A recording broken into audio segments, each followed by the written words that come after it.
శ్రీ శోభకృత నామ సంవత్సరం 2023-2024 సంవత్సరానికి గాను మార్చి నెల తులారాశి ఫలితాలు మనం ఇప్పుడు తెలుసుకుందాం.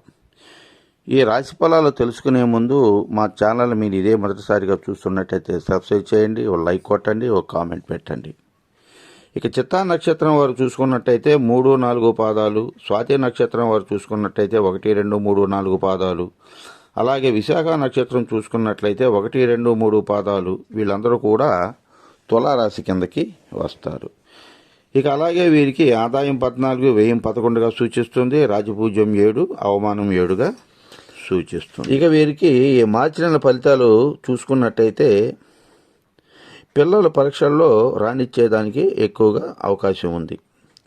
అలాగే దానివల్ల కూడా కుటుంబ సభ్యులకు మంచి సంతోషం కలిగే అవకాశం ఉంది, కుటుంబం అంతా కూడా. తర్వాత సంతానం కోసం పాకులాడేటటువంటి వాళ్ళందరూ కూడా సంతాన యోగం కలిగేదానికి ఎక్కువగా అవకాశం ఉంది. అందులో పుత్ర సంతానమే కలిగేదానికి ఎక్కువగా ఆస్కారం ఉంది. ఇక అలాగే వ్యాపారస్తులకి వారి వారి వ్యాపార రంగాల్లో వారు వ్యాపారం బాగా మెరుగుపడుతుంది, వృద్ధి పొందుతుంది. అలాగే విద్యార్థుల్లో జ్ఞానం వృద్ధి చెందుతుంది. అలాగే కన్యారాశి వాళ్ళ అందరికీ కూడా తులారాశి వాళ్ళందరికీ కూడా జ్ఞాన వృద్ధి చెందేదానికి అవకాశం ఎక్కువగా ఉంటుంది. చదువులో పురోగతి ఎక్కువగా కనపడుతుంది. అలాగే వాహన యోగం కూడా ఈ తులారాశి వారికి ఎక్కువగా సూచిస్తుంది. అలాగే వారికి సంపద కూడా ఎక్కువగా మెరుగుపడుతుంది. విలాసవంతమైన జీవితానికి అలవాటు పడతారు. అలాగే విలాసవంతమైన జీవితం కలిగేదానికి కూడా అవకాశాలు సూచిస్తున్నాయి.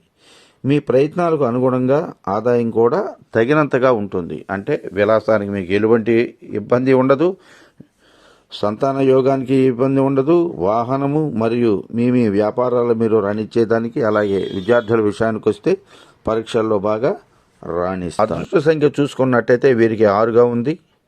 అలాగే 5, 7, 9 తేదీలు వీరికి బాగా కలిసి వస్తాయి. బుధ, శుక్ర, శనివారాలు కూడా వీరికి బాగా కలిసి వస్తాయి. చిత్తా నక్షత్రం వారికి కార్యసిద్ధి, స్థాన మార్పు ఎక్కువగా సూచిస్తుంది. అలాగే ఉద్యోగం రాని వాళ్ళకి ఉద్యోగం వచ్చేదానికి కూడా అవకాశాలు ఎక్కువగా ఉన్నాయి. స్వాతి నక్షత్రం వారికి చూసుకున్నట్టయితే గృహమున నిత్య కళ్యాణం పచ్చతోరణంగా ఉంటుంది. ఇక విశాఖ నక్షత్రం వారికి చూసుకున్నట్టయితే అపవాదులు తొలగి అన్నింటా జయం పొందేదానికి ఎక్కువగా అవకాశం ఉంది. ఇవన్నీ కూడా సక్రమంగా జరగాలంటే ఈ తులారాశి వాళ్ళందరూ కూడా దుర్గాదేవికి మరియు సుబ్రహ్మణ్య స్వామికి లేదా శ్రీ మహావిష్ణువుకు వీరి ముగ్గురులో ఏదో ఒక దేవతను వారి వారి ఇష్టానుసారంగా ఆరాధన చేయుట మంచిది.